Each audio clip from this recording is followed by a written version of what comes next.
And I'm going to call us to order. It's 1:33. And we have a robust agenda today. Just very quickly, we have 5 minutes from Susan Haggard with the Midwestern Higher Education Compact that we will go to right after bill introductions. Do we have, and I don't see Susan, do I? She's not coming? She's not here. Okay. We'll circle back later. Do I have any bill introductions? I keep hearing about them and not seeing them. I'm a little worried about scheduling. That's your warning. Okay, then we will move right on to, we're going to talk a little bit about the cardiac emergency response plan, because that's something that this committee was pretty unified on in the last session, and we really want to find out where that is in the process. And that was a bill that had many lives and many versions. So we are going to start with Lainey Faulkner, who is the Director for the Bureau of Health Promotions for the Kansas Department of Health and Environment, to give us an update. So Lainey, come back up, and thank you so much for being with us.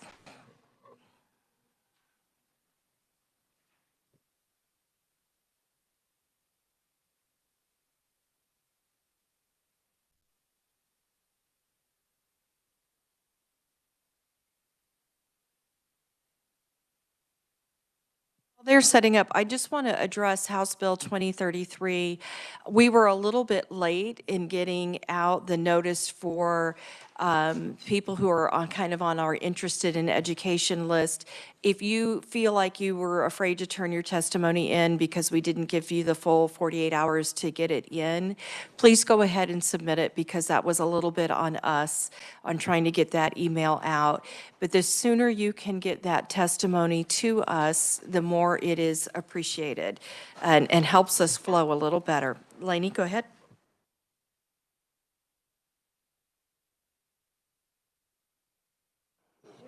Okay, that better? Perfect. I just want to start off by saying thank you for having us here today. We appreciate the opportunity to come talk to you. As mentioned, my name is Lainey Faulkner. I am the Director of the Bureau of Health Promotion, who oversees the SERP, as we refer to it lovingly, project. So I'll give you a few updates here. All right. So KSA 72-6288, this statute provides the Secretary of Health and Environment shall develop statewide standards for cardiac emergency response plans.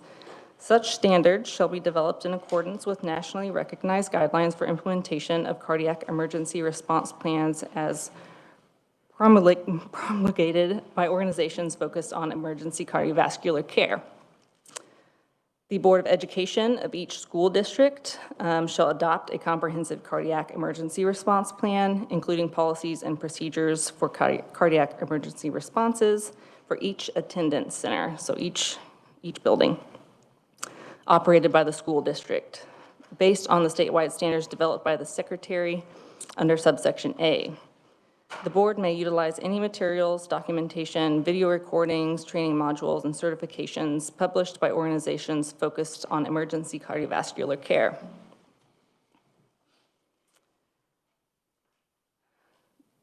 The statute states that the cardiac emergency response plan shall include, but is not limited to, the following: establishing of a cardiac emergency response team, identifying and implementing the placement of automated external defibrillators, often referred to as AEDs, identifying roles and responsibilities of school district personnel, local law enforcement agencies, and local emergency medical services in implementing the cardiac emergency response plan. Additionally, this states that establishing procedures, including the roles and responsibilities of school district personnel when responding to incidents involving an individual experiencing a suspected cardiac arrest while attending school or at the site of a school-sponsored athletic practice or competition or other school-sponsored activity, located in this state, whether such site is located on the grounds of the school district or at another location, including but not limited to responding to individuals experiencing a sudden cardiac arrest, summoning emergency medical services, assisting emergency medical service providers, and documenting actions taken during such incident.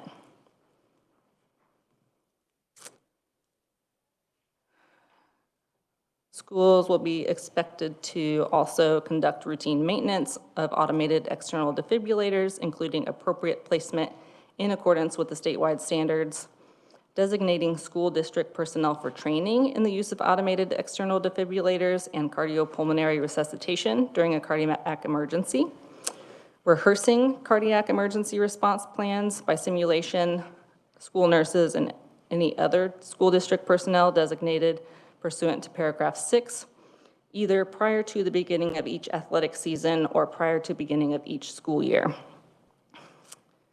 They must establish communication systems with local emergency medical services operating within the school district and develop a cardiac emergency action plan for school-sponsored events held at a location that is not on this school district property. So this could include things like having a plan to contact EMS, knowing where AEDs are in the building or location where they're at, or communicating with personnel at that site that may respond to an emergency, and just having a plan to be prepared to act in the event of a suspected cardiac arrest off-site. The statute states that each Board of Education shall annually review the cardiac emergency response plan and adopt any changes to such plan as necessary. And each school district shall submit a copy of the adopted cardiac emergency response plan to the Secretary of Health and Environment. If the Board of Education of such district adopts any changes to such plan, a copy of the amended plan shall be submitted to the Secretary. All right. Now we'll jump into what we have done at KDHE.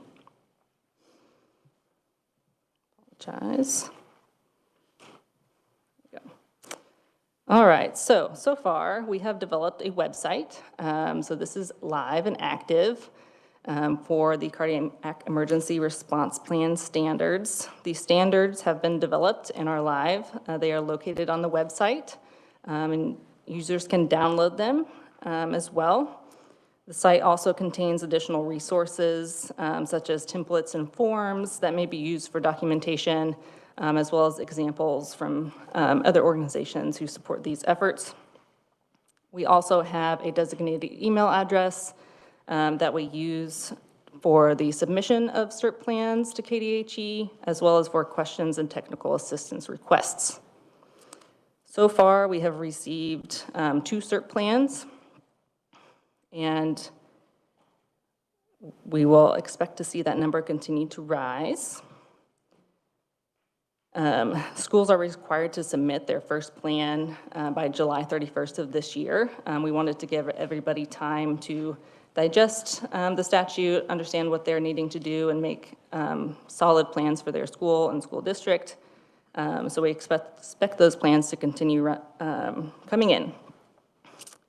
The CERP standards are relevant to any community-based organization, but we did call out requirements that are specified for schools. So you'll see throughout the document that we call out which parts of the recommendations are required for schools, so it's easy for them to find. Additionally, throughout this document, there are links to training and numerous resources such as CPR training, like I mentioned, templates and forms, as well as aids for training school staff and more. As an example, this is a bit small, but the formatting, we were very strategic about our formatting. The blue text boxes that you can see a bit there are used to call out specific requirements for schools. So they say for schools, and then they describe what it is that they need to do. So we made it really easy for school districts to identify what was specific to them. This is also an example of the links to resources. On this slide, they're just a screenshot, but these links can be found in the standards document, and they are live, so you can look into those more. And these are, we do continually watch these to make sure they remain updated, as well as add any new resources that come down the line. So currently, our team is receiving about 1 to 2 questions a week from school districts, and we expect this to increase as the deadline comes closer, as folks really dive into getting their plan ready to go. So far, the most popular question we've received is whether we have additional resources for buying AEDs, or to cover the maintenance cost of batteries and pads for the AED devices that they already have. We've also gotten some questions related to plan content, and so we're able to refer them to the standards and assist them with those. A few school districts have asked if we would approve something specific. We respond by telling them that school districts have the local control over what will go into their plan as long as the requirements outlined in the statute are met. So we won't necessarily review to make sure they're meeting those. It's their responsibility to make sure that they're following the proper guidelines. And schools know what works best in their communities. So having that control over being able to decide what's in their plan is important.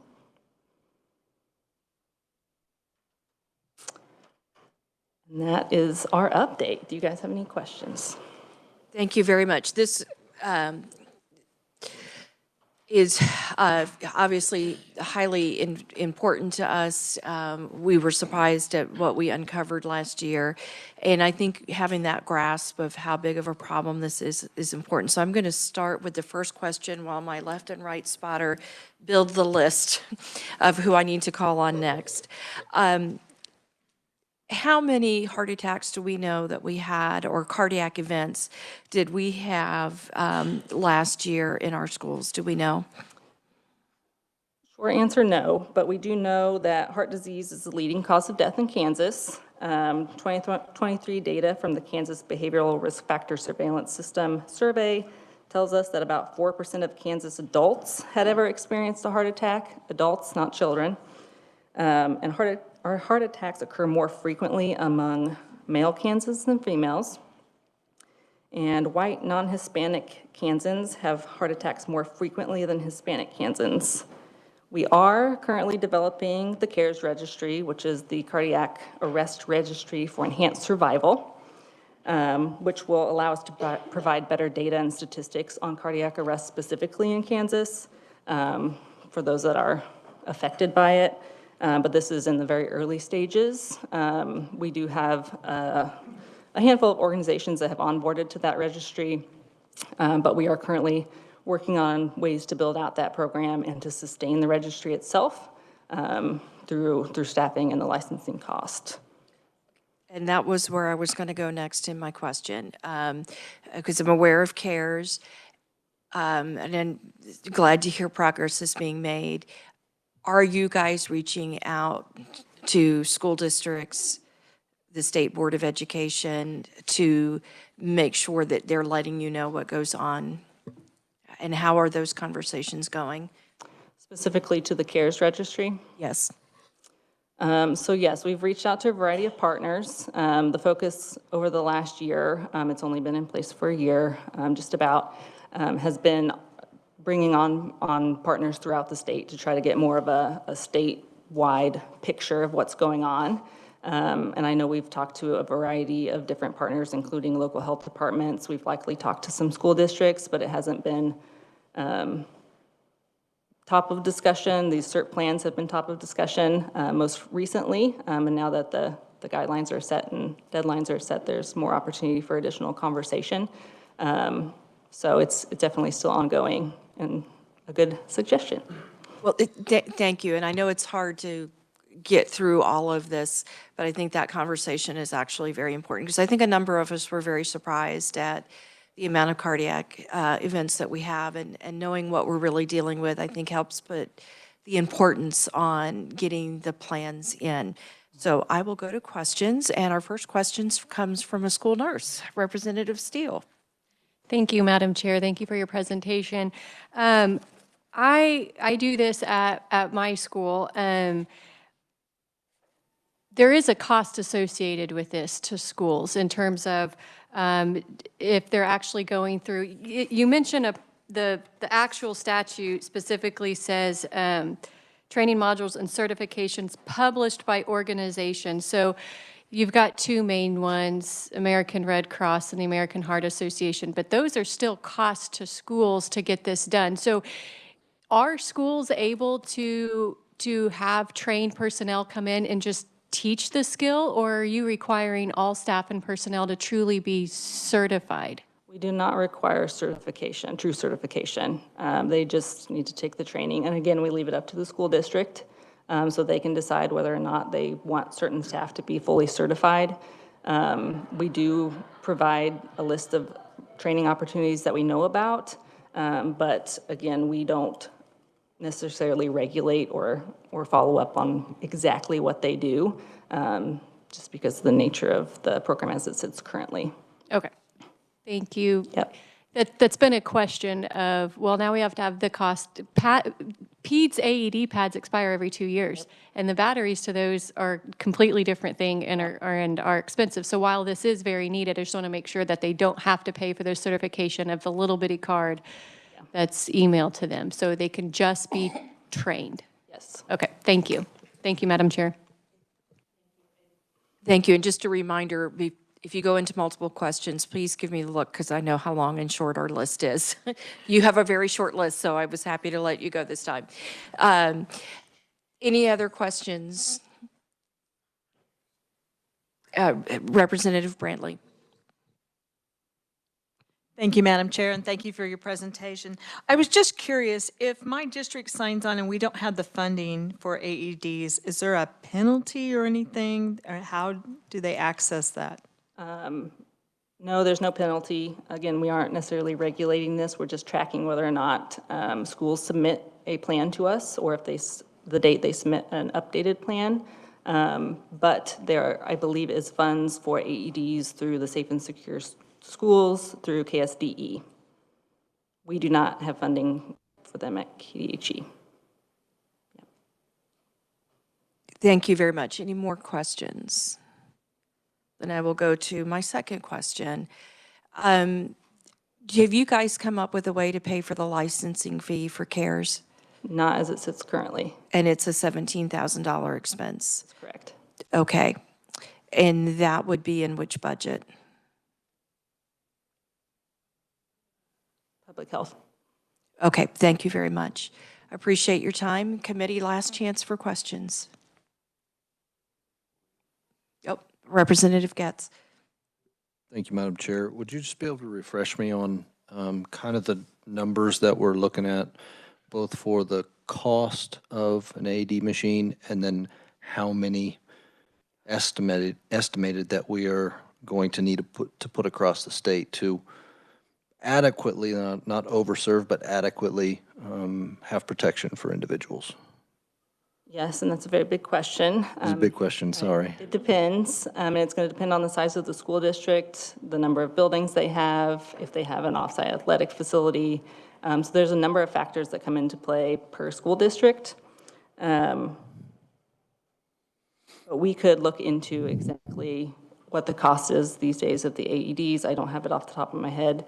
$1,500 for the cost of the AED, and then we would need to look at that kind of per school. Some schools do already have AEDs in place. It's just the maintenance cost. And we do not have a list of what schools do and don't have currently. So we'd have to kind of dig into that and see if schools would respond. But we could also bring back a ballpark number for you so you had an idea of the annual cost.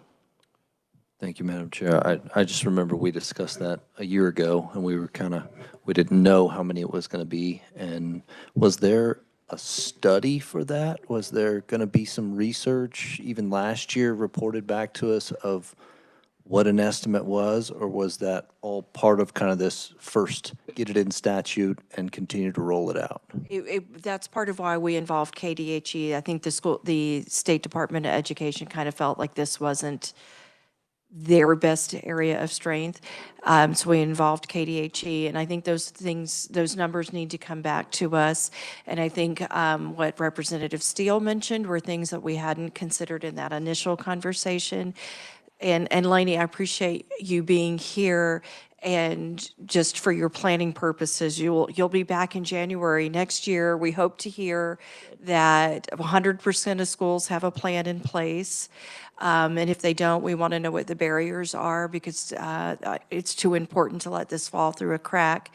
And if you come up with answers on cost, and including the ongoing cost mentioned by Representative Steele, what I'd like you to do is put a letter together and let me know, and we'll share, and send that to the same email address you used to get our testimony here, and we'll get you covered. We'll get that information out.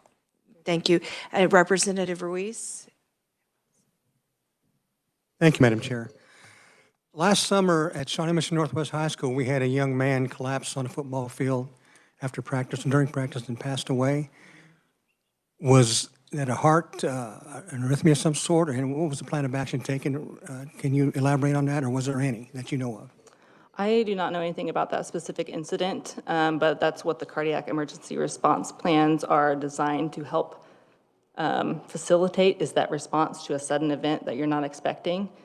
So if the school had a CERT plan in place, they would hopefully have plans to get an AED, they'd have trained personnel in CPR, they'd have a plan for contacting their local EMS. Okay, so you didn't know about that one. So let me ask you another question pertaining to this. We have a lot of athletes traveling by bus. Yes. Football players, wrestlers, basketball players. Is there any action that's in place from your organization with the schools to maybe have a portable unit available to take, the teams can take? It's a great question, and it does align with the statute and the standards, but it's up to the school to decide what they do purchase and implement. KHE doesn't regulate that, but they would potentially be able to have the option of purchasing a portable unit that goes with them, or they would want to be aware of where the AEDs were at the school or event center where they were going, so they had a plan of action. You're welcome. Representative Wolf? Thank you, Madam Chair. My question is, what is your recommendation? I mean, there's different schools out there, all different sizes. I have a relatively small school, and we have it in our gymnasium area. What about these bigger schools that are different floors and stuff? What is your recommendation for how many they need? There are recommendations in the standards based on like distance to and from an AED. There's recommendations for different floors. I don't have those in front of me right now, but we could send back that information. And then also, what do you know what the cost is for new pads and new batteries and that kind of stuff every 2 years? We can get that for you. I don't have it on me. Okay, and then is that included? You said that there are grants and stuff out there for the machines. What about the replacement parts, like pads and batteries?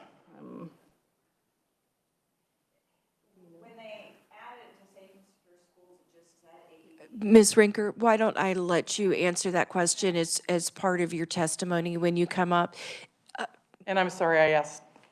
No, that's okay. I overstepped, sorry. These are good questions, but I know that we're going to bring Ms. Rinker up next, and I'm getting a signal in the back that Ms. Fleiter also has some light to shed, so we'll put her on the spot after Ms. Rinker. Thank you. Any more questions? These are great questions, and I think they're going to help us get to a great solution. Okay, seeing none, we'll go over to Ms. Rinker. Thank you. Thank you so much for being with us today. It was very helpful.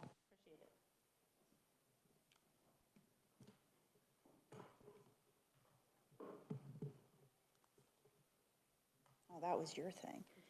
I think I was told there would be things that I could hook my computer up to, but I will be honest with you, my comfort with PowerPoints is not strong. Okay. Do you think?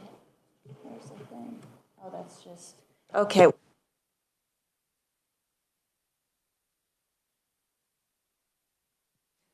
Thought maybe for the folks watching at home, as they say, but you have printed copies. It's all good. Yes, and those are available publicly. Do you want to start with the questions while they were fresh in your mind? Sure, sure. And let's see how fresh they are in my mind. There was a question from Representative Wolf about replacement parts and pads, and I do recall that in the Safe and Secure Schools budget proviso language that was added last year, the Safe and Secure Schools, they added AEDs as an allowable expenditure, but they did not add any additional funds. Those 5 million funds for Safe and Secure Schools, I think, has been flat. And again, also, you know, I understand that to a degree until the full inventory is taken, which this process will vet, but replacement parts were not specifically mentioned in the original proviso language. So if that is something that should be considered, you know, we would certainly support that. I am unsure about the cost, though. I will have to, but I can get that information. Thank you. Were there any questions, other questions you knew the answer for? I don't think so. Okay, then we'll let you begin your presentation, then we'll go back to questions. Okay, thank you. So on the first slide of the handout that I provided to you there, you know, it's just an introductory slide there on the front. I just want to thank you for having me here and to welcome all the new members. There's a lot of new folks here, new faces. I hope to get to know you. And I want to thank everybody on the committee here for the support last year of SB 19. And although that is a Senate bill, the bill originated in the House. It originated in this House Education Committee. So there's strong support here. And the vote in the House was nearly unanimous, sending a strong message that the body as a whole supports the American Heart Association and our goal to create a nation of lifesavers, turning bystanders into lifesavers, so that in the time of a cardiac emergency, anyone, anywhere is prepared and empowered to become a vital link in the chain of survival, providing CPR, including the use of AEDs wherever possible. And then on slide 2, I included some basic definitions there because a lot of times we conflate heart attack and cardiac arrest, and there is a difference.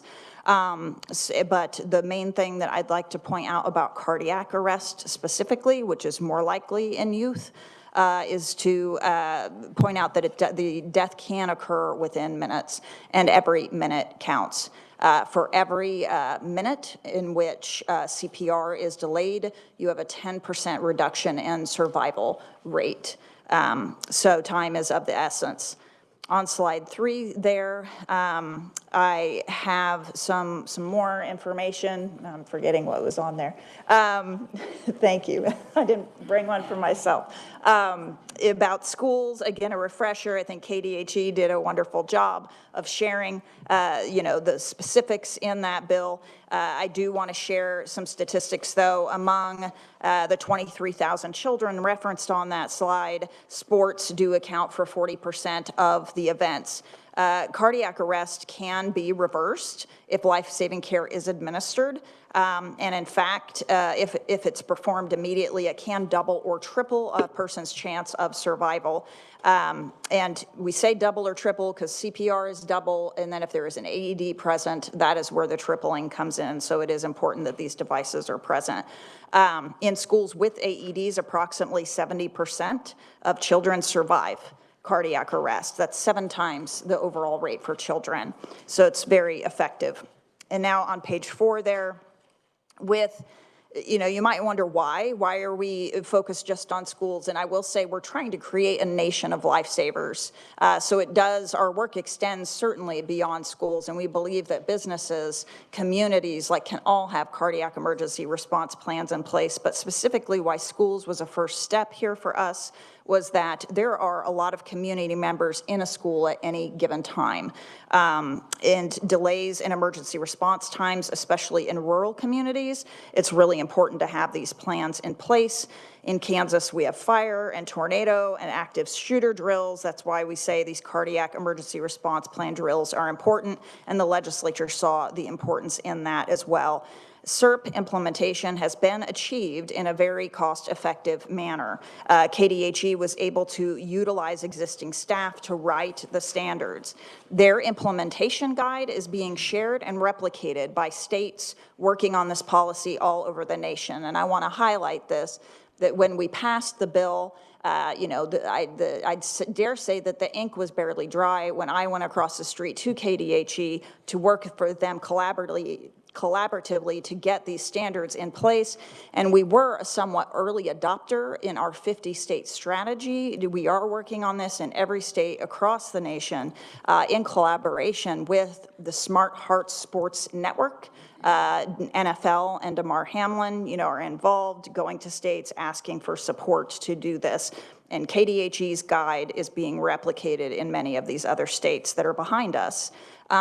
The legislature did add, we already discussed the Safe and Secure Schools proviso, and we definitely would support additional funding there once we determine the need, certainly.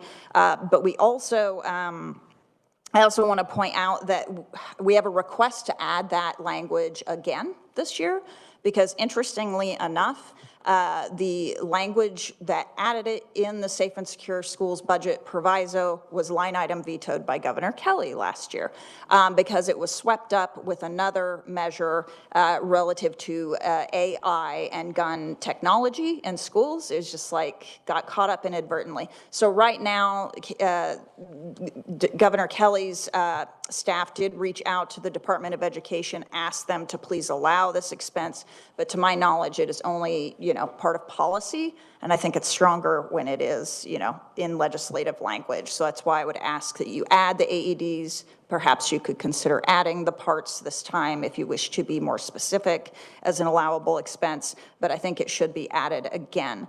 And on slide 5, beyond the collaborative work with the Kansas Department of Education and the passage and implementation of SERPs, the American Heart Association is also happy that the KSDE also includes CPR training as part of their health education standards for graduation. So, you know, there is a different curricula to choose from. It is one of the options. The National Center for Education Statistics shows that there are almost 488,000 children enrolled in Kansas public schools in 2022 and almost 35,000 graduating seniors projected for 25-26 school year. We see this as an opportunity to get the most out of SERP implementation, which requires designated staff to receive the CPR training, as we were discussing, not certification, by encouraging greater uptake of the CPR health education curricula. You know, we would appreciate the support for an appropriation for the purchase. I know this committee doesn't do the appropriations, but I will mention it so that, because funding has come into the conversation here, we would appreciate an appropriation for the purchase of CPR training kits, which includes AED training elements as well, that kids can use in schools for this health education credit. Essentially train the trainers, right? We've got teachers that are trained and then can pass that along within the school setting, but we hope that some funding will be given that can be utilized for the training and the kits so that we can truly have a nation of lifesavers. You know, we teach youth as young as 9 years old how to do CPR. So this truly can start young. And with 70% of cardiac arrests happening in the home, we think this is imperative. You're basically, when you're training all these youth, these are lifesavers out in communities that are ready to jump in and perform CPR. And that appropriation amount, I thought I would also share why we are suggesting $250,000 for that. The cost of a training kit is approximately $725. It includes multiple mannequins and the AED training equipment in there. I think you can also get bulk discounts if that were something that were explored. And so it's based on the number of graduating seniors, but that is the cost. So the final slide, just to let you know, other things that we're working on even outside of the school, half of Kansas counties do not have training in place. So I already talked about the CPR in schools, which is the first bullet point, but the second bullet point, SB 11. We did have a hearing in Senate Utilities Committee yesterday. That is a bill that would require all 911 telecommunicator dispatchers to learn how to coach someone and how to do CPR in every community. Right now, only half of Kansas counties have this in place, and it can truly save lives. So we had that hearing yesterday, and should that bill make its way over to the House, appreciate any support for that, and happy to have any additional conversations about that. Finally, I will wrap up about the CARES piece that was mentioned. We do support a CARES registry, and I am aware in other states that work groups are formed that involve universities and hospital systems, EMS, to work on that in a collaborative manner and to provide, sustainable resources for that. I am hopeful that the Heart Association can be a part of making a strong CARES coalition so that we can have a better idea of the numbers. And so hopeful that we can find the licensing fee to sustain that. And again, that licensing fee was, $17,000. just want to get that number in people's memory. Thank you Okay. so much. All right. Do we have questions for Ms. Rinker? Representative Brantley? Thank you, Madam Chair. Thank you. I just have a question, and I'm not sure if you can answer this, about the Safe and Secure Schools grant. Okay. Of the schools that are offered this, is there a priority from like the size of the school district with getting the AEDs? And if so, how many districts have been funded through that? So my understanding, and I think Leah would probably even be the better person to answer that question, but my understanding of that grant is that it does not place any priorities, within it. I think it is a first come, first serve situation. And since AEDs were just added, the grant period ended in June before the legislation even went into place, which is why we also are allowing delayed here implementation, because that resource was not available at that time. And I think the word needs to get out that is even available. So. A representative, that's really administered by the Department of Education, so Carrie's not the best person to ask. I do notice that Gabby Hall is in the back. I'll give Gabby a little time to see if she can find an answer for us, and if I get the head nod from her, we'll call her up and let her answer that. If not, I'm sure that Gabby will get an answer for us, and we will upload that into our testimony and put it on the S drive so that you all know where to find that answer. Thank you. Representative Steele, I'm sorry, I had told you I would come to you first, because you, I think, do you know the answer, Gabby? All right, I'll let you answer Representative Brantley's question, and then Representative Steele knows the ongoing cost, and I'll call on her next. Okay, any other questions for me? Well, we'll put you in reserve because Okay. other people are in the queue. Wonderful. So we're going to let Gabby answer the question you were just asked, and Okay. then we will come back to questioning you a little more. And I just want to thank whoever was the staff person that saved me with my PowerPoint. I appreciate that. Thank We you. passed you one down, but I don't think you noticed. Okay. Gabby, thank you for letting us put you on the spot. Sure. Gabby Hull, Legislative Coordinator with KSDE. I'll have to get the total amount that school districts requested for that specific purpose. That grant year over year, we've had to prorate school districts. So we have not prioritized certain school districts based on any criteria.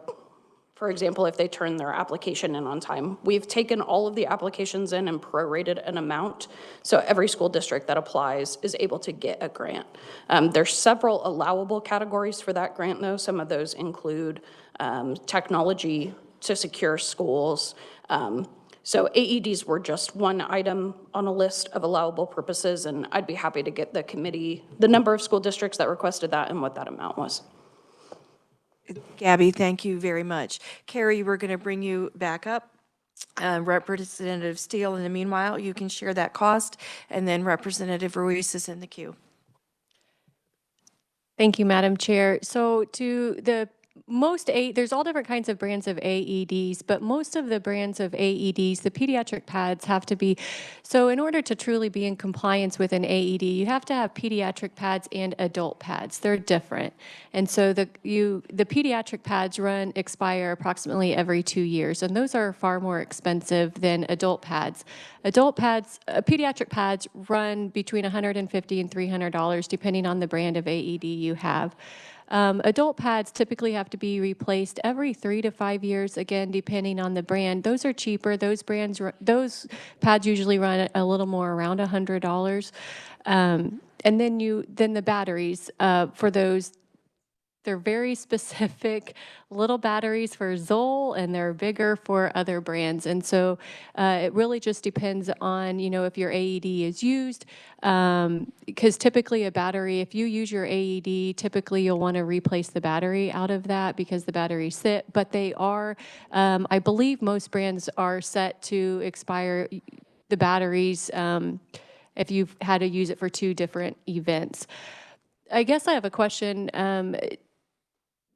May I ask a question? Yes, you may. Thank you, Madam Chair.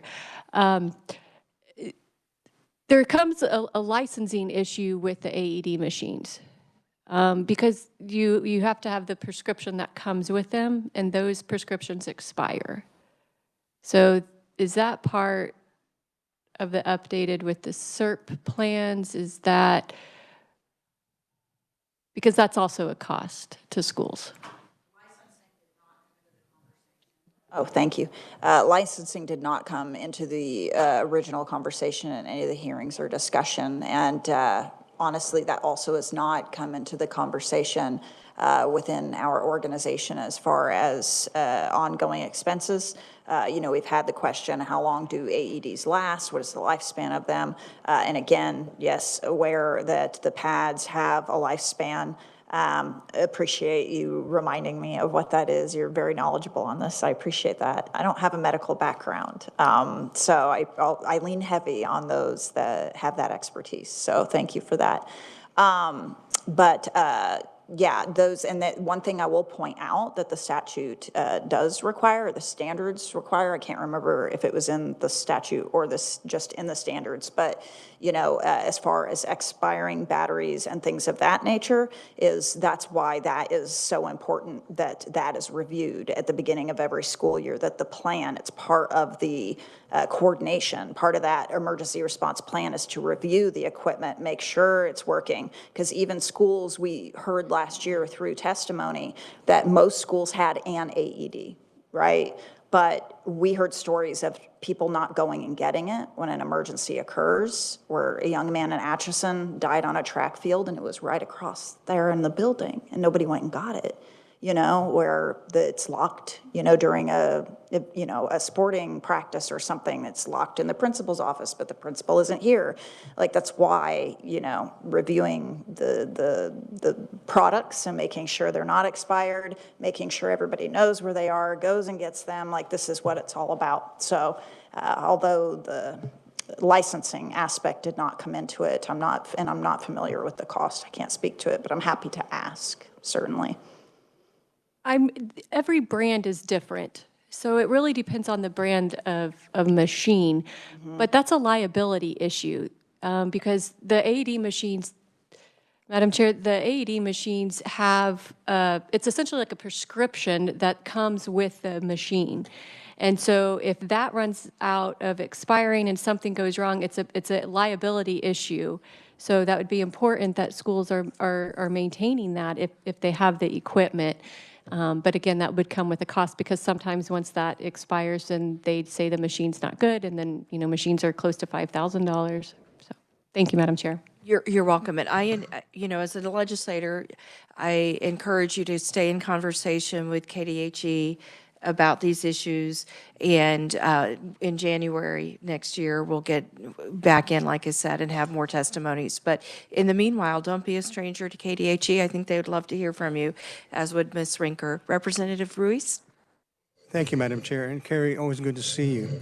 At the beginning of your presentation, you said that heart attack is different than a cardiac arrest. Can you tell my feeble mind what the difference is? Well, we say that a heart attack is more like a clogging of, the system, right? It's slower. That's why you can have like heart attack symptoms, or people have a heart attack and don't even realize it until they have a more severe heart attack later, right?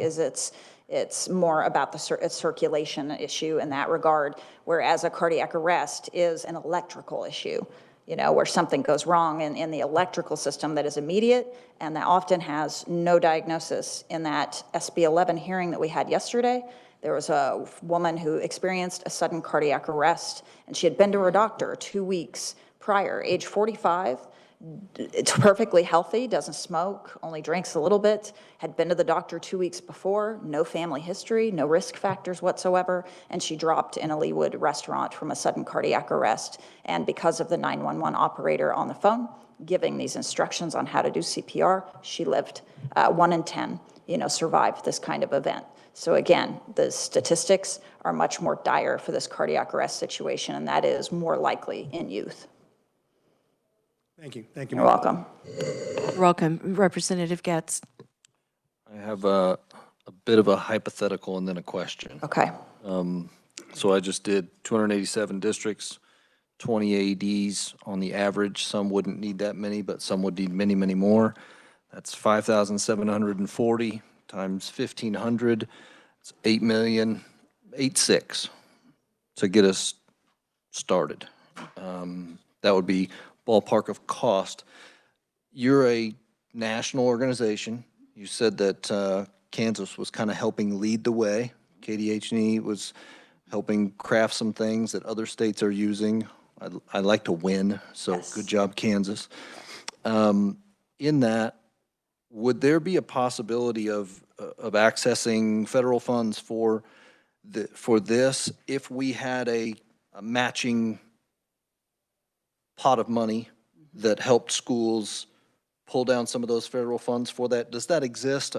Water Committee did that a little bit, and I liked the concept to where we were multiplying our funds rather than just funding something ourselves. We were doing a little bit of both.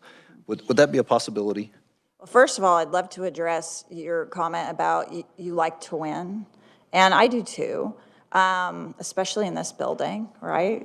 But I want Kansas to win also, in that, I'm aware of, I'm in a 13-state region, and I think it's North Dakota that wants to be the healthiest state in the nation, and they're doing all this stuff in terms of health to make it so. In Kansas, like I said, we have a nation of lifesavers where we're trying to create this nation ready to act, passing these bills relative to this, partnerships with the NFL, right? I want to see Kansas, right, do all the right things in terms of systems of care, cardiac response. Like, there's so many things, right, boxes that aren't checked yet that we can be doing. So I'm with you on this. Let's make Kansas the best. Second of all, regarding your inquiry about federal funds, we are working at the national level. And as a matter of fact, that family that I talked about last year, they helped us pass this bill from Atchison, a father and Rocky's twin brother who is still living and has the same heart condition, went to DC and helped us work with Senator Roger Marshall to pass the Hearts Act. And we did it last year before the end of the Congress. So that grant fund has been established. And we do think we have a pretty good shot with great champions like Senator Roger Marshall to get actual funds. Also appreciate the support of your husband, of course, yes, with that work, that important work. So we expect there to be funds forthcoming is the answer. Now, whether it will be matching or not, I'm not sure, but having a nest egg and a commitment, right? Kansas was one of the early adopters. Get some more CPR funding to have, as I was requesting, would support any of that to make that dream come true. Brief follow-up. Would you be able to get us the details? I'm interested in that grant program. You said the fund isn't funded, but the kind of the formula of how they're going to work, and that it is. I can certainly get that for you. It is there. Yes. Where then we'd be able to tell what would be helpful for us to do for schools and our communities to be able to access that. Yes, I'm not part of the federal team, so that's why I couldn't, I'm not sure what details exist in the fund, as they establish it, but I can totally get that for you. Thank you. And You're welcome. Carrie, when you have that, if you put that on paper for us so we can upload it and add it to your testimony, and because I think there are going to be school districts and others wanting to know the answer to that as it unfolds. Any more questions for Ms. Rinker? Seeing none, Leah, I'm going to accept your volunteer to be on the spot, and please go ahead and answer the questions that you felt you knew the answer to. Thank you, Madam Chair. For those of you who I haven't met yet, I'm Leah Fleiter. I'm the Assistant Executive Director for Advocacy for KSB, former two-term school board member in Manhattan-Ogden, USD 383. And I would like to briefly note, actually, former Manhattan-Ogden colleague who is now on the KSB Board of Directors. This is kind of a passion for him as well, because he had a sudden event. Fortunately, he was in the ER because he was not feeling well. And I was the board vice president at the time, and I was at a K-State football game because I'm from Manhattan, you can tell by my colors, and I got a call from our superintendent, and he said, board vice president just had a heart attack and just wanted to let you know that. So so this is a big passion project for a member of our board of directors as well, and so AEDs are very close to his heart as well. So what I wanted to briefly touch on, besides the fact that we were very proud to be involved in this work last year with the Heart Association and the committee to establish these plans, is that we recently, the Lawrence USD 497 Board of Education just approved a purchase, I think it was 2 weeks ago. They spent $28,000 on 17 additional AEDs that they purchased to comply with the 3-minute response guidance. And that cost them $28,000 for 17 additional AEDs, batteries, and pads. And so rough math is about $1,640 per unit, for lack of a better term. So I didn't know that other folks were going to be able to weigh in on that, but I knew that number, and I just thought I would bring it to the committee's attention. Thank you very much. I appreciate you volunteering for the hot spot. So, and I think Michelle is letting you know that she might need some of that written down, if you could do that, and that will help our minutes. Is there anybody who has questions for Leah? Okay, seeing none. Thank you, everybody, for this conversation on our cardiac events. It's important, and I appreciate that everybody has asked really great questions, and everybody who took their time out to come and testify. I really do appreciate you being here, and I think there may be some budget provisos inspired, Mr. Education Budget Chair. I took the right committee. We are going to invite Susan Haggard, and I really hope I pronounced that correctly, to come from the Midwestern Higher Education Compact and give an update on what is going on there. So welcome, Susan, or is it Dr. Haggard? No, okay, thank you very much. And she has some testimony that she would like passed out. Thank you, Madam Chair. And I know you heard this presentation this morning, so I apologize for it being redundant, and maybe some others of you did too. But my name's Susan Haggard, and it means green farm in Danish. I learned that much. And I'm really happy to have this opportunity to be with you today. My colleague here, Sophie Mancino, is going to try to load the presentation, but we also have handouts for you. And I'll just briefly touch on what's here. You'll have a highlight sheet that's just a quick synopsis of our offerings and program and the value we bring to the state. There's a PowerPoint, and I'm going to be using that to guide my brief comments. And then There's also 2 user lists here, so this would show you who actually uses our contracts and different programs in the state. Our technology contracts can be used by local units of government, K-12 districts, and higher education institutions, public and private. And then we've got other programs here, student health and distance education. So, Madam Chair, do I have like 10 minutes, something like that? Is that? We finished the other one earlier than I anticipated, so we have an hour, a little over an hour of committee left. So feel free to go ahead and take your time, but we have a committee that asked great questions. Okay. So please leave.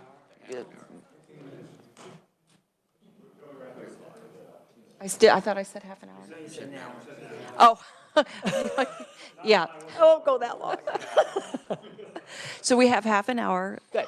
And I think we love questions, and I compliment my committee on questions. And Madam Chair and members, our flight's at 5:45 from the airport in Kansas City, so we're heading back to Minnesota after this, so I think that timing will work just fine. So how many of you have heard of the Midwestern Higher Education Compact? 1, 2, excellent.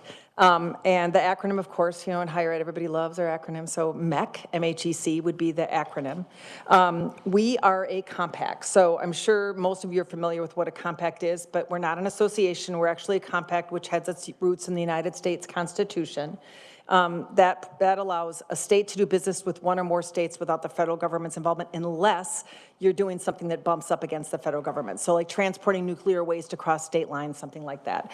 There are compacts for, you know, water, licensing, hunting, fishing, nursing compacts. Ours is focused on higher education, and we're one of 4 in the United States.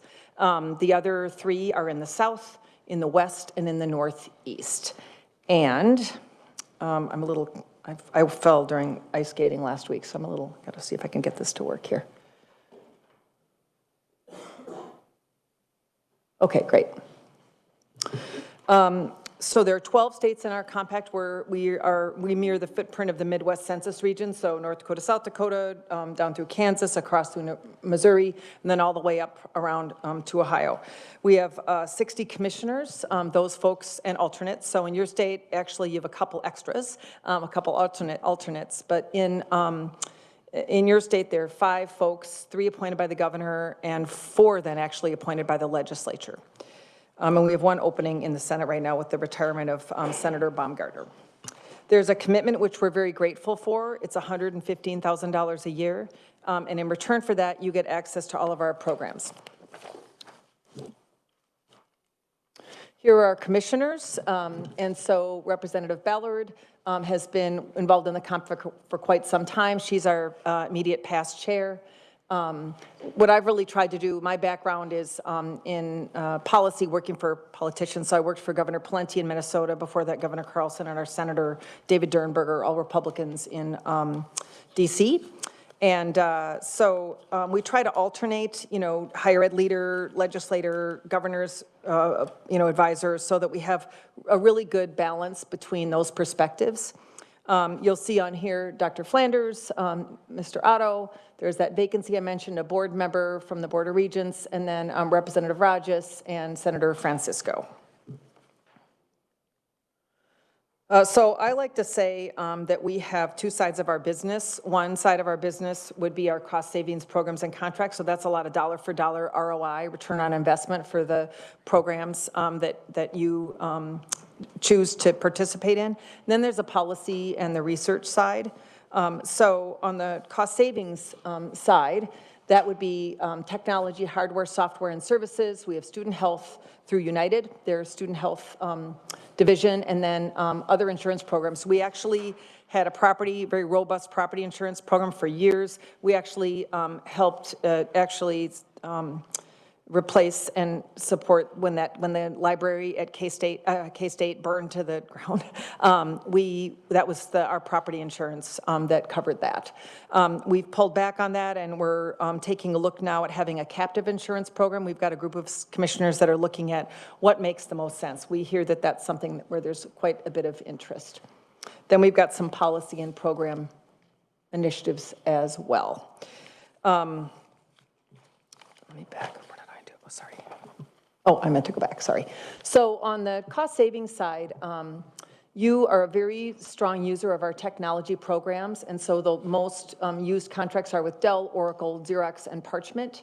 And so what happens there is it's bulk purchasing, so you get the 10% savings, but in addition, because we're an instrumentality of state government, we can negotiate on behalf of the state or another entity. And so that really saves a lot of time when you're trying to, go out for bid on a contract and that kind of thing. We do all that work on the front end. It's turnkey, and then you can adjust and tailor that contract as you see fit, which is our folks really, really like. In addition, there's savings on distance education. So another acronym, I didn't invent it, SARA, the State Reciprocity Authorization Agreement. Before, if you were a higher education institution, public or private, and you wanted to offer a program in another state, you would register in every single state where you wanted to do business. And now you just have to do it once if you meet certain standards. And that saves institutions in your state, public and private, $1.73 million. Then, as I mentioned, 77,401 students at 7 Kansas institutions participate in student health insurance. On the research side of things, and then I'm going to show some data on your state, and I'd love to know whether you think it's good or you'd like other things. But we tend to try to listen in the region and find out what are some of the issues that you care a lot about, and then bring people together to share best practices. So one of those would be open education resources, or OER. That's an alternative to textbooks. It's free to the student and very flexible, and the developer really has to just give credit to the person who invented it before them. They can tailor it and use it. And I know my kids who just finished college, probably the professors didn't even know what OER was, and they were using OER. So those open education resources. And they've been very, very successful. So we got a grant from the Hewlett Foundation to bring people together to share best practices about how actually to do that. Another is the federal application for financial aid. I've now filled it out 8 times. There was just was a very cumbersome form. There was a very well-intentioned effort by Senator Alexander in Washington to simplify it. The problem was the execution was just dreadful. And so very, very difficult for students trying to apply for financial aid. The thing about the FAFSA is that if you don't apply, you can't access grants, you can't access loans, subsidized loans, and you can't access even institutional aid at a public or a private institution. So it's critical, to fill that out, because you don't want to leave money on the table. But we brought people together to try to find ways to support families, teachers, students, so that they can understand how to fill the form out. And things are better, but still difficult. And then finally, another example of where we pull people together is on concurrent enrollment. I know that in Kansas, a lot of students take advantage of that, where you might take a course in college, or you might, the college might come to your high school to offer the program. And so we brought our folks in the Midwest together to talk about what are the various ways to do that, what's most effective, and then how does it get paid for, because there's great variation there. I'm now going to share some data that I actually first was exposed to when I did some advising for the Lumina Foundation. They really have focused greatly on something called attainment, and attainment is sort of an umbrella term, but it's having any sort of credential beyond high school. And so for your state in Kansas, of your folks, 25 to age 64, that's a defined age range, but you tick above the national average, and you always have, with 56% of your folks having some credential beyond high school, and you're moving in an upward direction. I think this slide is the most interesting because it breaks that out in more detail, and so you can see here that 44% of your residents don't have a credential beyond high school. You can get a good job, sometimes a good job with just a high school diploma, but on this one it shows 8% of your folks blue don't have a high school diploma, 24% have a high school diploma, 12 have some college. And I would say that one of the most challenging things is when you have not completed whatever program it is, a certificate or a degree, 2 or 4 year, you haven't finished it, and then you have debt. That's one of the most difficult situations to be in, when you have debt but you don't have anything to kind of show for it. And then the 4 and the 6% there, the violet and the green, would be certifications. I think there's a lot of work going on to try to better define that. What's a good certification? What leads to a good job? There's still a lot of good work being done around the country to figure that out. And then the lime green would be 2-year blue would be four-year, and then the last would be graduate degrees. And so in your state where you've got a robust agricultural economy, aviation, and probably healthcare, I'm guessing, you know, you want to have a broad cross-section of credentials. You want techs and you want, you know, people who are skilled in chemistry or engineering. The next slide then is another angle, and that's looking at enrollment. So the number of high school graduates in Kansas, this is very similar to the rest of the Midwest, is projected to decline over the next decade, driven by a decrease among white graduates, while the number of non-white students is either flat or growing. In most states in the Midwest, it's growing, and in your state, the population that's growing the fastest is Hispanic. In terms of enrollment, you know, we wanted to kind of wait until the data from the pandemic, et cetera, kind of shook out. And it's pretty interesting because it shows that there are variations. You know, these are averages. So at some of your institutions, there would be increases, but overall enrollment's declining at public two-year colleges over the past decade and at public four-year institutions. There's some graduate enrollment that's ticking up, but there has been a decrease. And so there's a lot of work being done to try to figure out what actually is happening with that. You bring in more students than you send away. That's really good news. You know, I would say if you looked at, these are your border states, but in Minnesota, we lose a lot of students. We send away more than come back. But the key thing, I think, when you look at Kansas and you're moving in the right direction is, do they stay? When you look 5 and 10 years out, you know, they may have gone somewhere else or they may have come to your state, but do those folks who've left come back, and to the ones who've come here from another place, do they stay? Are their jobs and, you know, housing and, you know, or sort of the quality of life that they're looking for to raise families, is that here?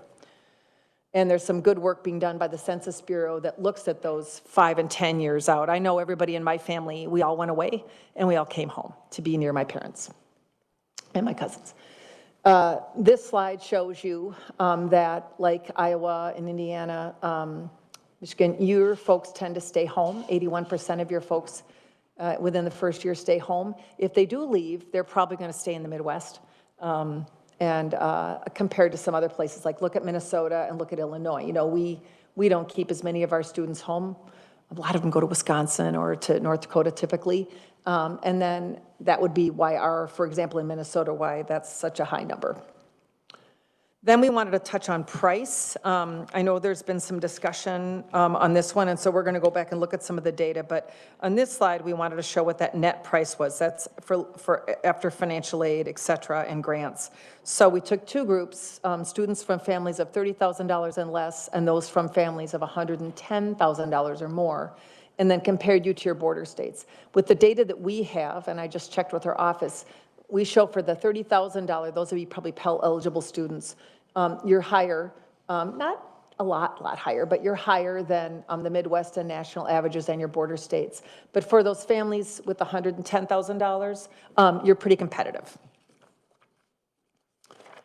And then the last slide would be the same thing for the four-year institutions. For the low-income students and the $110,000 or more, there's that net price. Again, that's after financial aid and grants and things like that. And so you're a little higher than the Midwest and national, but you're lower than some of your border states, namely Colorado, Missouri, and Nebraska. But for the more higher income students, you're competitive as well. So that's just an example of some of the data that we have. We have a pretty cool, I think, data dashboard that allows you to compare Kansas to your border states, the best performing states, the rest of the Midwest, on a whole host of different indicators. We disaggregate the data in many, many different ways so that you can just play with that, and it's right on our website. We're written into statute, and again, we're really grateful for your support and for the $115,000 commitment. Thanks again. So while my spotters help me build the question list, do we need anything special to get onto your data page, or it's open?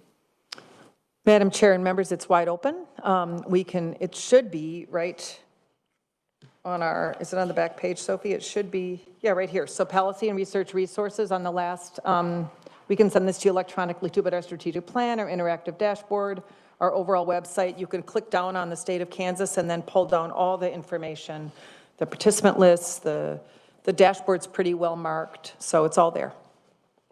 Wonderful. And Okay. I love that it's easy for us to get to. Yeah. Representative Brantley.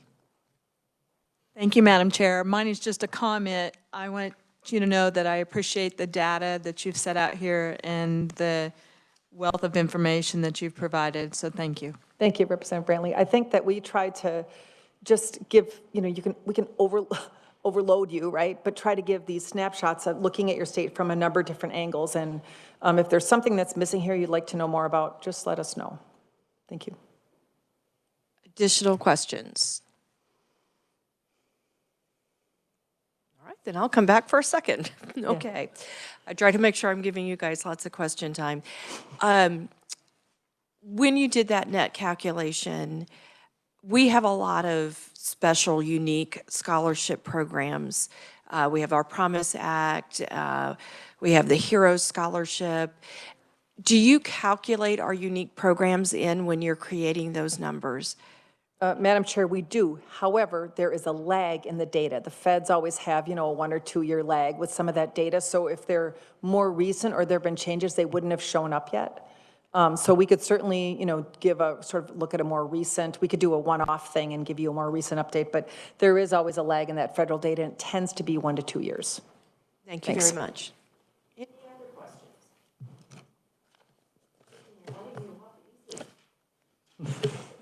I think my favorite question from this morning was, what are we doing right that Colorado's not, that we're keeping our kids? And I'm surprised none of you guys asked that question, but do you want to address that one? Yeah, so there was Madam Chair, and members, there was a question this morning about what the heck's with Colorado? Because as you saw, they're losing more students than they bring in. I asked our team to take a look at that. I mean, my guess is that for some, it would vary, right? So Colorado State and Boulder, they bring in a lot of students from out of state, and they tend to be more expensive institutions. So maybe they're too highly priced for some of the folks who live there. Maybe people that live closer to the border might go to Wyoming, or they might, go over to Nebraska. So we'll look into that more deeply, and we'll provide that information to your committee as well if you're interested. I think I am, and I wondered Okay. if it tells me that what we have put in some of our scholarships is that you make a commitment to stay here. And I kind of wondered if your data was telling us whether or not that paid off. So when you look at it, if you can take that into consideration, maybe it's not, and that's okay for us to hear, but it just was a curiosity. Madam Chair, that census project that I talked about is pretty interesting. It's called PSEO, I guess, but it does show you like the 5 and 10 years out, who's coming back. It's pretty interesting data. And I want to also give you credit for trying to figure out different ways to provide financial support to a variety of students. Some are middle income, some are lower income, because that will really help people go and complete on time. Thank you very much. Okay, thank you. Off the hot seat and have safe travels home. All right, I just wanted to go over the schedule before I let you guys go. Tomorrow, we are going to hear 2033, and again, if you had testimony and you didn't have the full 48 hours available to you, we're going to go ahead and accept that testimony. When we are done hearing that bill, we're going to give the remaining time to Dr. Lane to ask any other questions you guys had about the blueprint for literacy. And we'll start with the budget, because that's what we really didn't get to finish when she was here. On Friday, we will not be having a committee. Then we move to next week's schedule. On Monday, we will work or have final action on HB 2033. And then you may recall yesterday, we told Dr. Watson we would bring him back on Monday to finish answering some of the questions. And yes, Representative Brantley, I remember you're first in line.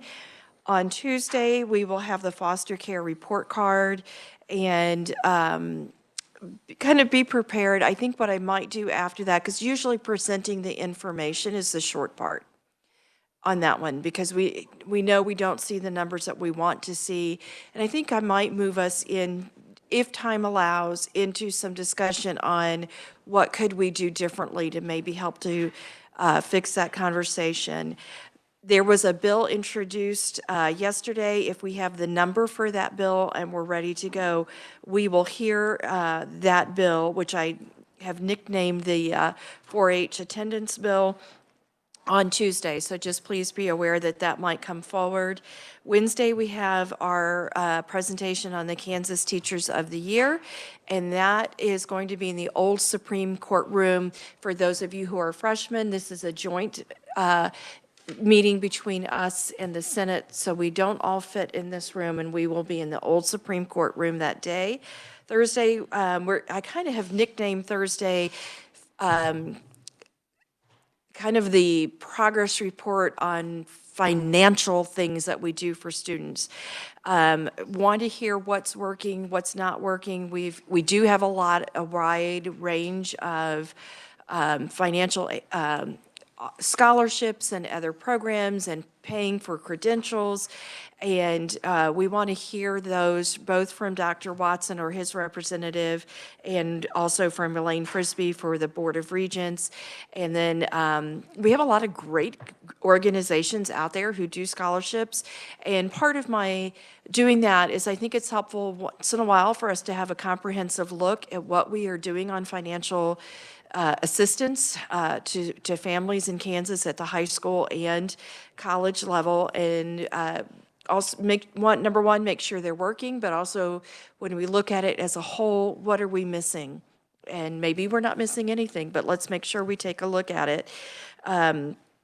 On that. So we will also hear from the Leslie Rudd Foundation, and I believe that we will hear from AGC because I think in terms of an industry, they are one of the leads on how they are supporting and helping to solve making your credential, your post-secondary life affordable, getting credit in high school, and fulfilling the workforce shortage in their field. So that's what we have. January 31st meeting is on the call of the chair. Right now, I really don't expect to have us here then. But if I do begin to have that avalanche of bills that I'm not seeing, but I'm hearing about, we could go there, but I'm going to try to protect Fridays for you. Are there any questions that any of you have for me on how we're moving forward? Nope, okay. Representative Steele. Thank you, Madam Chair. Senate meets at different times than we do, so will our meeting, the joint meeting, be at the 1:30 time? Thank you. Yes, we will be 1:30. We kind of move a little things, and they almost kind of meet the same time we do. We come really close, so good Thank you, question. Madam Chair. Thank you. Any other questions? All right. Now is what I'm going to call customer service time. Michelle and I are getting our sea legs underneath us, as I like to say. It is not easy, and I number one want to thank Michelle for sticking through what is the joys of KLIS. It is not easy. We are getting things out on the S Drive very early for you. We've been emailing you the daily agenda with the attachments. And if nobody says, hey, I really value that, I think I might take that off of our plate. And because I think all of you now have discovered the S Drive, you're good at that, and that is time we could direct for a couple of other things. But just as committee functioning, any inputs, questions, what you like, what you wish we would do better for us? It's an open-ended question. Happy to call on anybody. We're going to take that you guys love us then.